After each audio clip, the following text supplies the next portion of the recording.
तजुर्बा कारों की हुकूमत ने मईशत का भट्टा बिठा दिया है। 45 दिन डॉलर 22 रुपए ऊपर चला गया। रोजाना 50 पैसे के हिसाब से कदर कम हुई।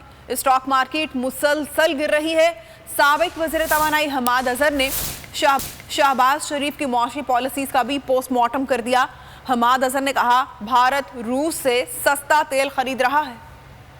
पाकिस्तान के foreign exchange reserves vote of no confidence के इससे टेबल होने से अब तक 30 से 35% से ज़्यादा डिप्लीट कर चुके हैं। पिछले 45 दिन में जो रुपया है वो 22 रुपये अपनी कदर खो बैठा है। ये तकरीबन 50 पैसे फी दिन इसकी एवरेज बनती है इस जो हमारे पे मुसल्लत शुदा हुकूमत है इसके दौर में। जो यूरो बॉन्ड्स हैं, मैं आपको बताता चलूँ कि euro bonds vote of no confidence table होने से पहले पाकिस्तान के 6% पे ट्रेड हो रहे थे बैनुल अक़वामी मार्केट में। वो अब 25 से 30% पे चले गए हैं 45 से 50 दिन के अंदर, और जो शो करता है कि बैनुल अक़वामी मंडियाँ भी जो हैं वो पाकिस्तान का जो इकोनॉमिक कंट्री रिस्क है उसको बहुत ज़्यादा देख रही हैं। और आप स्टॉक मार्केट को अगर देखें तो स्टॉक मार्केट कलेक्टिवली 6000 पॉइंट से ज़्यादा क्रैश कर चुकी है। अभी भी जब भी मंडियाँ खुलती हैं तो रुपया भी फ्री फॉल में है और स्टॉक मार्केट जो है वो भी फ्री फॉल में। मुल्क की मईशत को बिल्कुल खुदा न खास्ता कोलैप्स के करीब ला के खड़ा कर दिया गया है।